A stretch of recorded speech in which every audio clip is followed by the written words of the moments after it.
natin ang mga taga-ibang bansa na magdiriwang ng araw ng pagpapasalamat ngayong buwan ng Nobyembre. Happy Thanksgiving po. Siyempre pa sa mga Pinoy, saan man sa mundo. Maligayang Pasko po. Pangatlong buwan na po ng Pasko sa Pinas. Malamig na po ang simoy ng hangin. Kahit wala pong snow, meron naman ditong serye ng mga bagyo. Kaya, i-welcome natin si Marce, ang bagong paparating na bagyo. Tiyakin lamang po natin na hindi mauuga ng malakas na hangin ang ating pananampalataya kay Kristo Jesus, na ating kublihang bato. Itatawid po niya tayong muli. Mula po sa Hillcrest Family Life Baptist Church, ang mensahe ng FBK sa gabing ito. Paghuhugutan po natin ang talata sa Galacia 3, 21 hanggang 26 para sa ating talakayin na pinamagatan kong Pangako sa iyo, ipaglalaban ko. Ikaw ba ay nangako? May tao bang nangako sa iyo? Ano ang nangyari sa mga pangako? Sa kabilang banda, sino sa inyo ang nag-e-enjoy sumunod sa batas? Batas sa eskwelahan. Do not come late. Submit your requirements on time, and so on and so forth. Sa mga opisina naman, whatever it is, kanya-kanya kayo ng mga batas na sinusunod. Karaniwan sa tao, ayaw sumunod sa batas. Kahit na mga Kristiyano, o atin-atin lang ito, may marites ako sa inyo. Sa isang mega church na pinupuntahan namin, pag-uwian na, hayag ang kahirapang sumunod sa reglamento. Lalo na sa paglabas sa parking, sa dami ng sasakyan. Well, naiintindihan ko yon. Intinding-intindi namin. Pero nga po, dahil sa mga tatapos lang mag-worship, tapos nagmamadaling lumabas, hindi na masunod yung alternate na paggamit ng mga ruta. Well, ano pong masasabi nyo dyan? Well, sa Galacia 3, 21 hanggang 26, ay dalawang bagay na inihahambing ang kautusan, law, at ang pangako, promise ng Diyos. Pareho po ang pinagmumulan ng dalawang ito. Saan po nagmumula? Or sino ang pinagmumulan? Ang Diyos. So, anong sinasabi ng mga talatang ito tungkol sa kautusan at pangako ng Diyos? Tingnan po natin Galatians 3:21. Kung gayon, ang kautusan ba ay salungat sa mga pangako ng Diyos? Huwag nawang mangyari, sapagkat kung ibinigay ang isang kautusan na makapagbibigay buhay sa makatuwid, ang katuwiran ay sa pamamagitan ng kautusan. Ang kautusan ay ibinigay mga around 430 years pagkatapos ng pangako ng Diyos kay Abraham, na siya ay pagpapalain dahil sa kanyang pananampalataya. At pagpapalain ang lahat ng mga bansa sa pamamagitan ng kanyang binhi o ng kanyang lahi. Malinaw na ang kautusan ay hindi nagpapawalang bisa sa mga pangako ng Diyos. Malinaw na may purpose kung bakit nagbigay ng kautusan ang Diyos. Sa mga naunang mga FBK nights, marahil nabigyan na ng diin na walang matatamong kaligtasan mula sa kautusan. Kaya, naset na yung premise na yon. Walang maliligtas dahil lang sa pagsunod sa kautusan. So I hope it's already clear and well taken at this point in time. So kung ang pagsunod sa kautusan ay hindi makapagliligtas sa atin, ano ang layunin ng kautusan? Ang kautusan ay may dalawang pangunahing layunin. Number 1, idinuduro nito sa atin ang ating kasalanan. Actually, nasa verse 19 yan, mas malinaw sinabi doon, but it's natalakay na yata yung kagabi. So, ngayon tingnan natin, anong ibig sabihin nito na idinuduro sa atin ang ating kasalanan? Letter A. Inilalantad nito ang problema. Let's take for example, siyempre ang kautusan dito, alam ng marami na isa doon sa patungkol dyan ay ang 10 utos. So let's take the 7th commandment. Huwag kang mangalunya.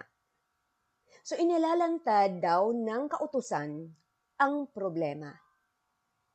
Huwag kang mangalunya. Ano ang mangyayari sa pamilya mo kung gagawin mo ito? Kahit itago mo ng bongga ang kasalanan yan. So bago mo pa magawa ang kasalanan, nariyan na ang kautusan. Sinabi na, huwag kang mangalunya. Alam mo ba, kaagad na may problema ka? Yes, because nasabi na sa kautusan. Idinuduro nito ang ating kasalanan. Inilalantad nito ang aking problema. Anong kahinaan ko? Okay, ano pa? Paano pa idinuduro ng kautusan ang ating kasalanan? Pangalawa, ipinaliliwanag nito ang kahulugan o ang ibig sabihin ng kasalanan. Ang ibig sabihin ng pang-7 commandment ay ang pangangalunya ay magwawasak ng pamilya, magwawasak ng tahanan. Okay? So it's already there, ipinapaliwanag. Ang bawat tao na mapapahamak dyan sa hindi pagsunod sa 7th commandment na yan, I doubt kung hindi niya alam na sa pamamagitan ng kanyang ginagawa, winawasak niya ang kanyang tahanan. Pangatlo po, idinuduro nito sa atin ang ating kasalanan. Sa paanong pamamaraan? Ipinahayag nito na ang layunin ay para ihinto o matigil ang paggawa ng kasalanan. That's the main thing. Na sa pagkakaalam natin, kung tayo ay aware doon sa sa commandment, sa kautusan, ang ibig sabihin niyan ay huwag mong gawin. Di po ba? Kailangan, oras na pumasok ka sa relasyon ng pag-aasawa, wala na dapat sa bokabularyo ang pagwi-window shopping ng ibang atraktibo sa paningin. Hindi rin dapat maghahamon ng hiwalay kung hiwalay. Oras na alam mo na ang kautusan, hinto ka na. Alam mo na eh. Alam mo na. Tigil na. So, yun po, ang number 1 na layunin ng kautusan. Ang iduro sa atin ang ating kasalanan. Subalit, sa verse 22 po, subalit, ibinilanggo ng kasulatan ang lahat ng mga bagay sa ilalim ng kasalanan upang ang ipinangako sa pamamagitan ng pananampalataya kay Jesucristo ay maibigay sa mga sumasampalataya. Pangalawa pong layunin ng kautusan ay ituro nito sa atin ang daan patungo kay Jesus. Number 1, iduro sa atin ang ating kasalanan. Pangalawa, ituro nito sa atin ang daan patungo kay Jesus. Paano po yan na isasagawa ng kautusan? Number 1, ang isa po ay intensyon nito na gabayan tayo patungo kay Jesus. Wala po yan sa 21, verse 21 hanggang verse 25. Ang kautusan ay katulad ng isang Griegong tutor. So ano yung mga tutors? So kahit pa noon mga kapanahunan na yon, uso na yung pag-tutor. Pero ano ba sa kanilang kapanahunan? Ano ang ibig sabihin nitong mga Griegong tutor? Sino ba sila at ano ang kanilang ginagawa? Sila po ay itinuturing din namang mga tagapagturo. Ito po yung mga responsibilidad ng isang Griegong tutor. Number 1, naghahatid sa bata sa school o sa kanyang guro. Interest niya sa guro, ang batang iyon. Pangalawa po, protektahan ang bata sa mga panganib o kalituhan sa daan. Dapat hawak ng tutor ang kamay ng bata na hindi alpas sa kanyang pagkakakapit. Protektahan siya sa mga panganib o kalituhan sa daan. Ano pa? Matiyak na makararating siya sa tamang hantungan. Pangapat, magbantay at maghintay sa bata habang nasa klase. So nakatanghod lang dapat siya doon habang nag-aaral yung bata. Sa isang isa sigurong lugar, meron silang separate room where lahat ng mga tutors ay nag-aabang lamang at naghihintay na matapos ang klase. Lastly, ano pa? Magdala sa kanya, pabalik sa kanyang mga magulang. In short, ano nga yung tutor? Sa madaling salita, yaya sa ating kapanahunan. Di po ba? At yun ay nakikita natin sa mga preschools o kahit sa mga elementary school na kung saan ginagawa yaan ng isang yaya sa kanyang batang inaalagaan. So, intensyon nito, nagabayan tayo patungo kay Kristo. Yun ang intensyon ng kautusan na para bagang kahalintulad ng isang Griegong tutor. Anong ibig sabihin nito? Ang kautusan ay isang tagapag-ingat at nagsisilbing patnubay sa atin na maghahatid sa atin pabalik kay Kristo sa pamamagitan ng pananampalataya.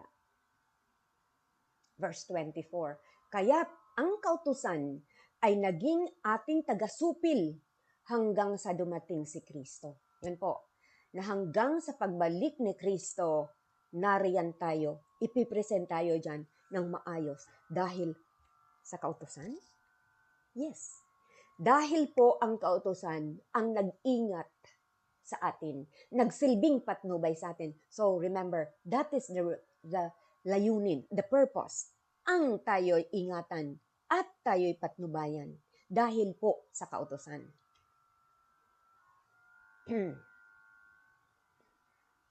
So, pangatlo po na pamamaraan kung paano tayo itinuturo ng kautusan patbalik kay Kristo ay ang kautusan ay ibinibigay dahil sa kasalanan.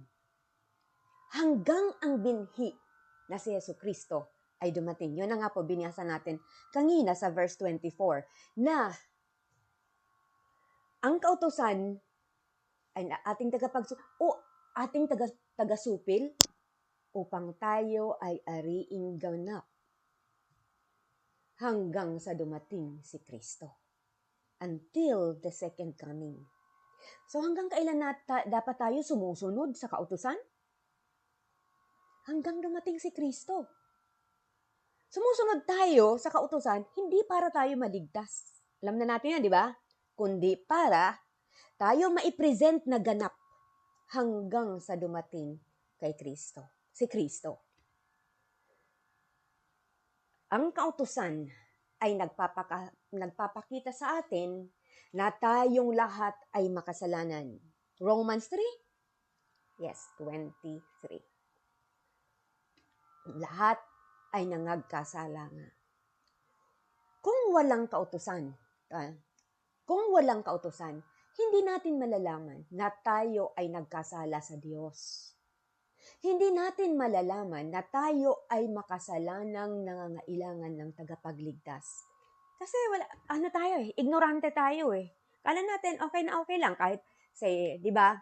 Kung ano yung gawin sa kapaligiran, sunod lang tayo ng sunod. Hindi naman natin nalalaman na mali pala yung sinusundan nating pila. 'Di ba? So parang walang conscience. Hindi alam eh. Pero dahil sa kautusan, nagkakaroon tayo ng awareness. So, hindi natin malalaman na tayo ay makasalanang nangangailangan ng tagapagligtas. Pagdating natin doon sa dulo, kakaripas pala tayo ng takbo kasi mali pala ang ating tinutumbok o ang ating pinatutunguhan.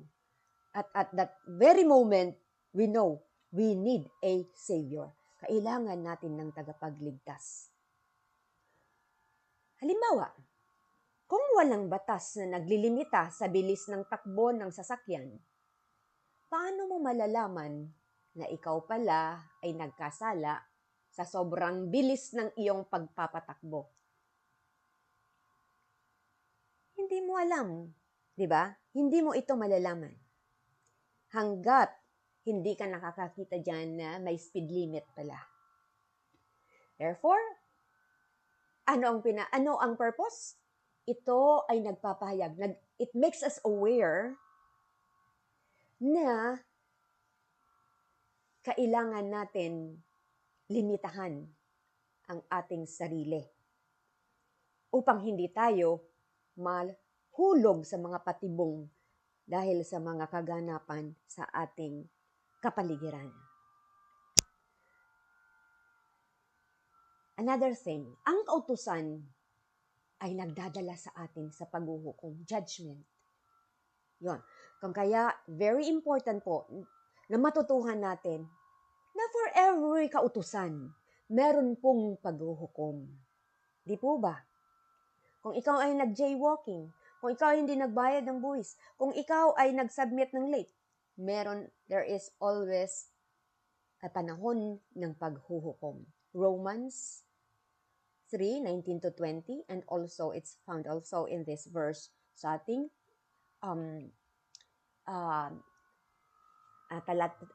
talata na nagsasabing, subalit ibinalanggo ng kasulatan ang lahat ng mga bagay sa ilalim ng kasalanan upang ang ipinangako sa pamamagitan ng pananampalataya kay Jesucristo ay maibigay sa mga sumasampalataya.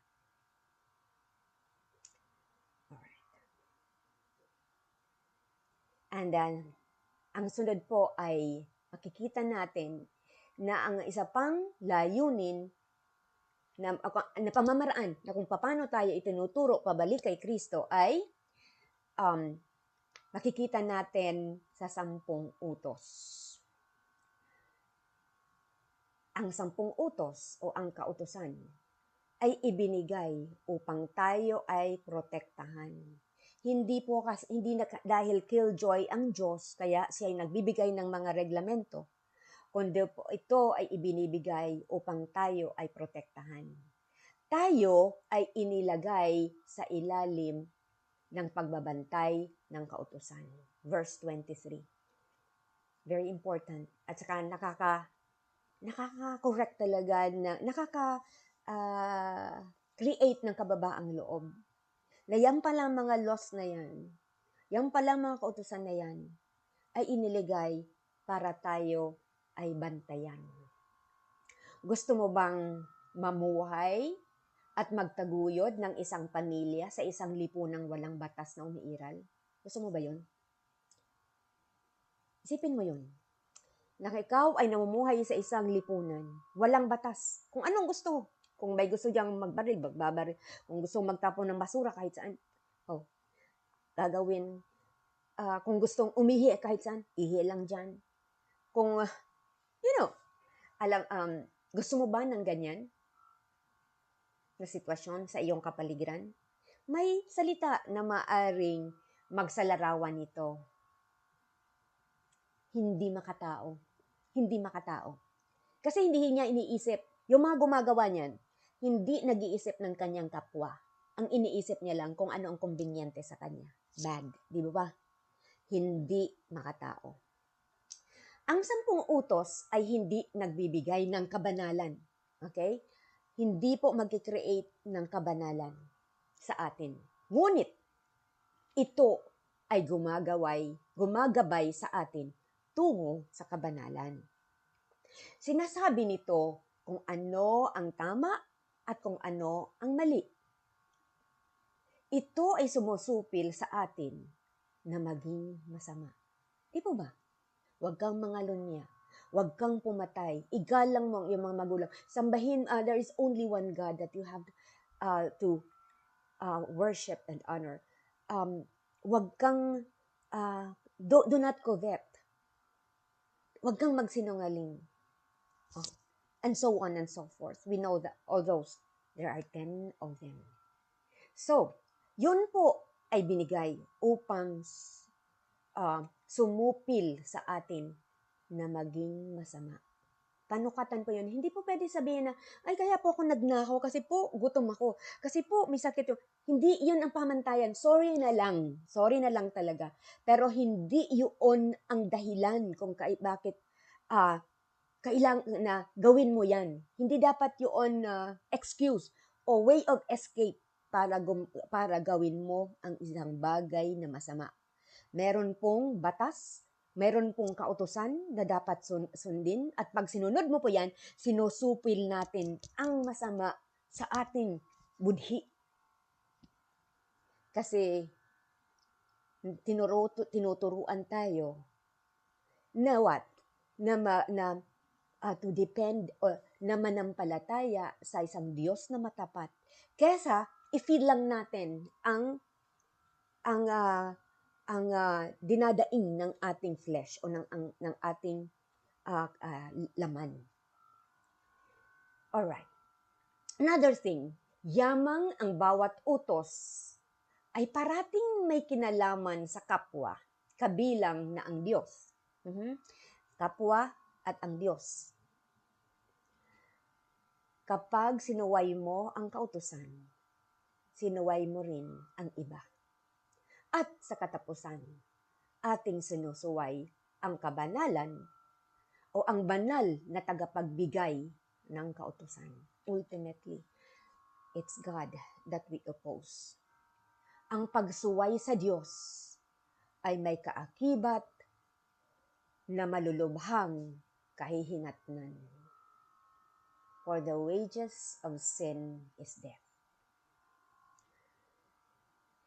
Verse 23, ngunit, bago dumating ang pananampalataya, nabibilanggo tayo at binabantayan sa ilalim ng kautusan hanggang sa ang pananampalataya ay ipahayag.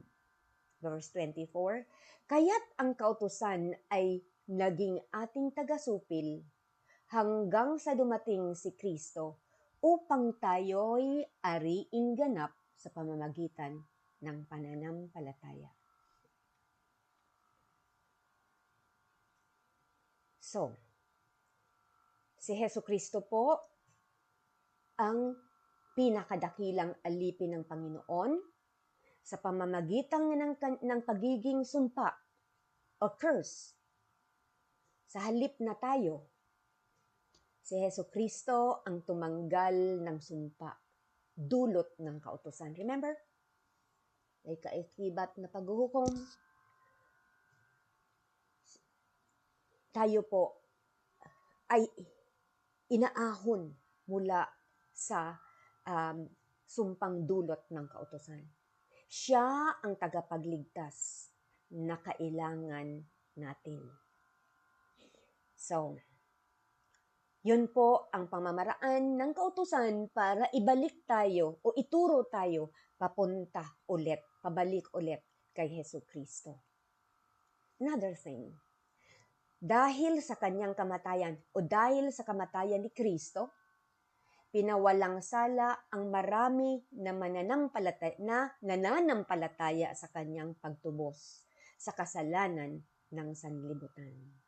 We know for a fact that a lot rejected Jesus Christ. Pero po ang offer ng katubusan ay ipinagkaloob sa buong sanlibutan, but only those who believe and who have faith in what He had done on the cross ang siyang matutubos. Lastly po, pinalaya tayo sa kambandag ng kautusan upang mag-enjoy ng heaven? Yes. Pero po, kahit wala pa tayo doon sa literal na heaven, tayo po ay pinalaya sa kamandag ng kautusan upang maging tagasunod o maging alipin ng Panginoon. So, sa kabuuan po, ang layunin ng kautusan ay, number 1, ipakita na tayo ay makasalanan.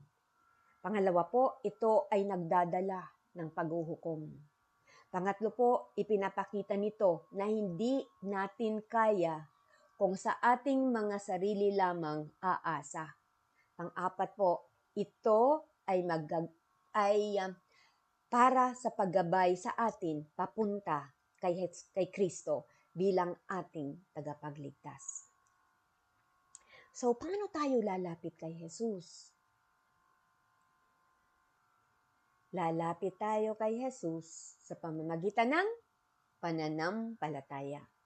Ang pananampalataya ay nangangahulugang nananalig ka sa iyong puso na si Jesus ay namatay para sa iyo upang bayaran ang kaparusahan ng iyong mga kasalanan at ang muling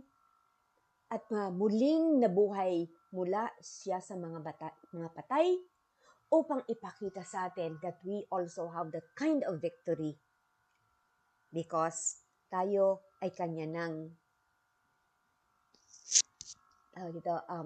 ni-redeem. Subalit ngayong dumating na ang pananampalataya, this is verse 25, tayo ay wala na sa ilalim ng taga-supil. Ano ang taga-supil? The law. The law ang taga-supil. Pero pag tayo ngayon ay nasa pananampalataya na, hindi na po tayo under the law.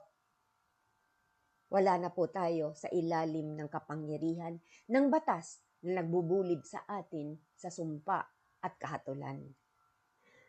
So ano ang nangyayari?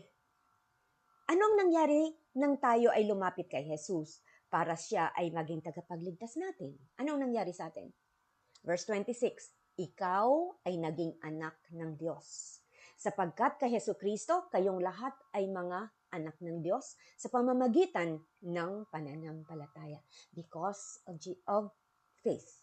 Sa pamamagitan ng pananampalataya, tayo'y naging mga anak ng Diyos. Pangalawa po, ikaw ay nabautismuhan kay Jesucristo. Ito po ay makikita sa Acts 16:30-33. Nang sila'y mailabas, ay nasabi niya, mga Ginoo, ano ang kailangan kong gawin upang maligtas? At kanilang sinabi, manampalataya ka sa Panginoong Jesus.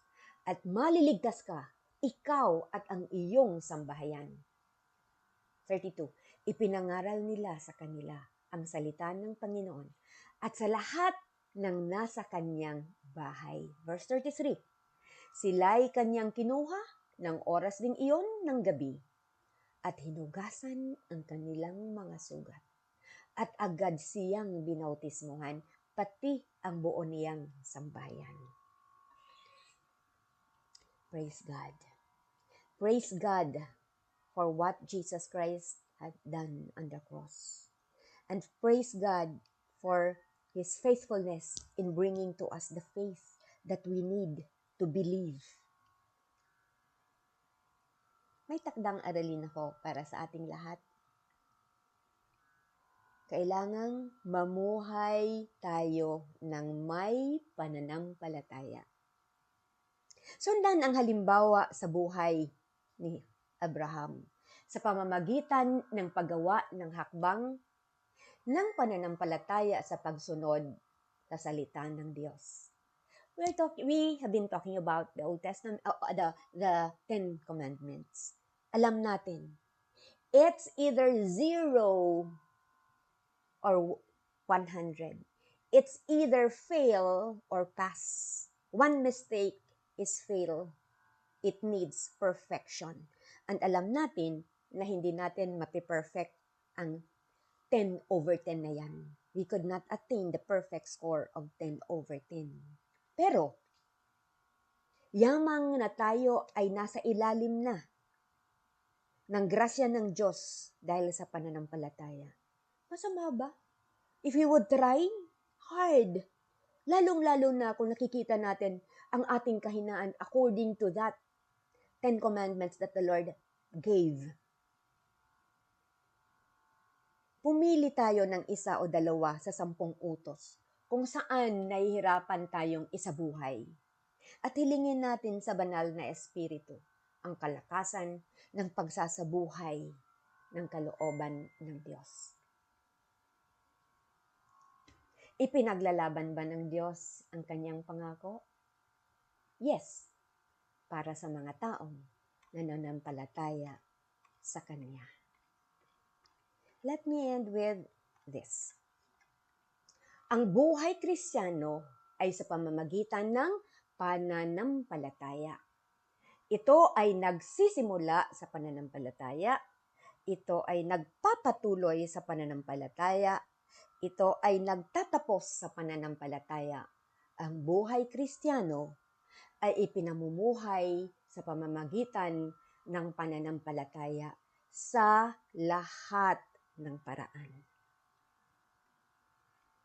Tayo po'y sa mandaling manalangin.